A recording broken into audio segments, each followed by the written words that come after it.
This is the DEFCON warning system. Alert status for 1 p.m., Friday, July 1, 2011. Condition green, DEFCON 5.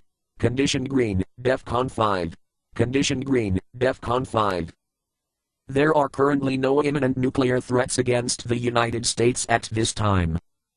Acting against the advice of military advisors, the United States has announced plans to withdraw from Afghanistan, despite gains made by enemy forces in areas where troops have been reduced. This is keeping with enemy strategy to simply wait out the United States and recapture territory when the U.S. retreats. Meanwhile, Russia has called for closer ties between Afghanistan and the Shanghai Cooperation Organization, a rival security group to NATO and includes Russia and China as members. Afghanistan has requested observer status in the organization. The Shanghai Cooperation Organization has also signed a declaration condemning the planned U.S. missile shield, claiming that it would alter the balance of power. Russia has deployed 2 army brigades in the Arctic to defend its interests, igniting fears among other nations that Russia will use military force to secure energy from the region that others also lay claim to. Russia has also successfully fired an advanced ballistic missile from a new generation nuclear submarine after 2 failed tests.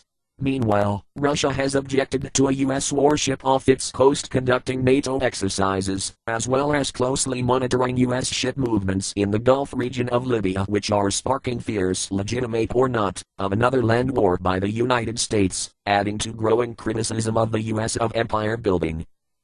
The United States has pledged additional funds toward Israeli defense programs including David's Sling and Arrow 3 missile defense systems, while the president has signed an order that details U.S. cyber warfare parameters, including the ability to ignore national boundaries. The United States has also guaranteed $1 billion of Egyptian bond debt, a risky move when the new government of Egypt is unknown and potentially hostile to U.S. interests. Tensions in the South China Sea area have risen, as China has ratcheted up its stance over claims to the area, and even Vietnam has asked for outside assistance in mediating claims to the resource-rich area, assistance that China rejects.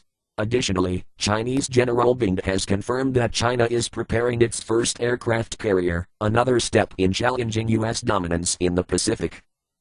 On the Korean front, North Korea has increased its rhetoric against the South, while South Korea is preparing to deploy attack helicopters on the largest of 5 frontline islands near the disputed Yellow Sea.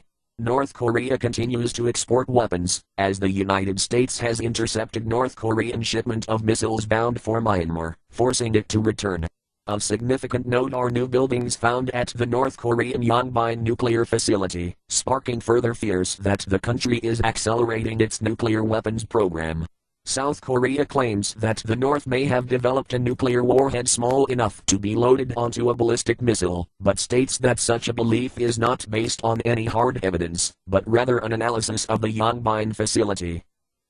Iran has declared that no offer will stop it from enriching uranium and plans to install advanced centrifuges at its new uranium enrichment site, tripling output.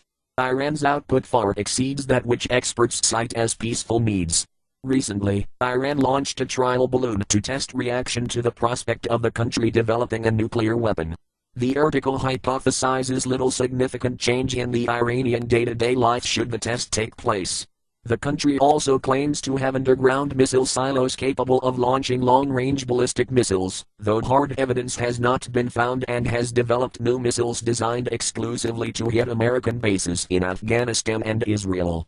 It has also sent submarines into the Red Sea for the first time in an effort to collect data on foreign warships and to project power in the area, as well as allowing Russia to examine downed American drones.